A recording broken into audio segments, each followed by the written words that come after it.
लड़की के एगो लड़का से बेइंतहा मोहब्बत रहे साहब। वो लड़का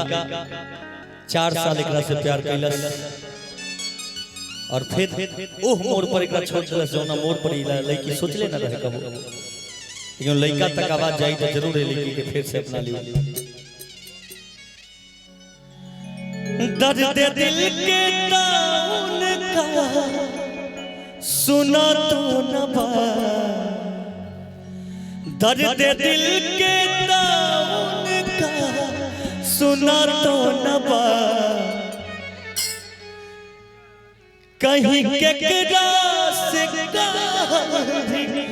जा तो न बा, प्यार का होला उनका बुझा तो न बा, प्यार का होला उनका बुझा तो न बा, दर्द दिल के ताउन का सुना तो न बा, कहीं केकरा से दिल बा बुझा तो न बा, प्यार का होला उनका बुझा तो न बा, प्यार का होला उनका बुझा तो न बा, कहीं केकरा से दिल बा भिजा तो न बा, कहीं केकरा से जा तो न बा, प्यार का होला उनका बुझा तो न बा, प्यार का होला उनका बुझा तो न बा।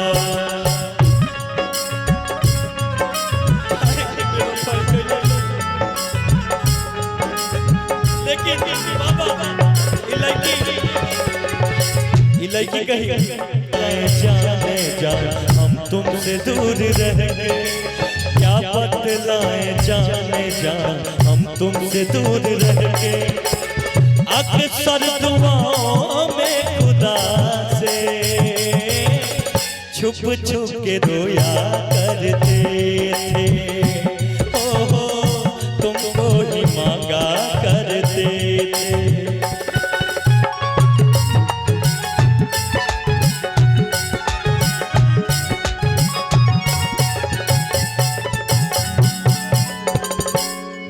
हमरा के भुला गईले जाने कहाँ गईले,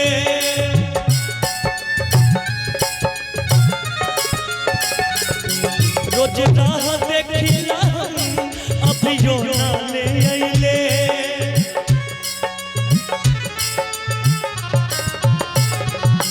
हमरा के भुला गईले जाने कहाँ गईले, रोज राह देखिला अभियो ना अइले, अब सितम सनम के सहा तो न बा, अब सितम सनम के सहा तो न बा, प्यार का होला उनका बुझा तो न बा, प्यार का होला उनका जाना तो न बा।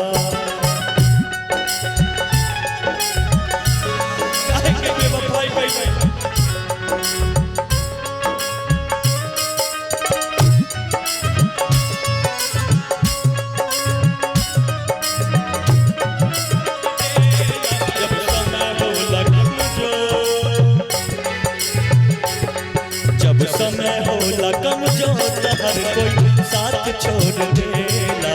समय होला कमजोर हर कोई साथ छोड़ देला,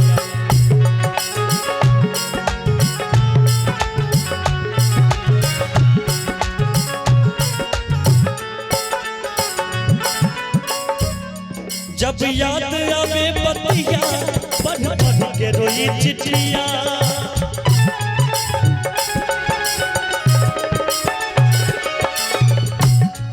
अब जियल जाला रतिया धड़केला रोज छतिया, जब याद आवे बतिया पढ़ के रोई चिट्ठिया, अब जियल जाला छछनत रहे छतिया, राजा बिना अब हमरो रहा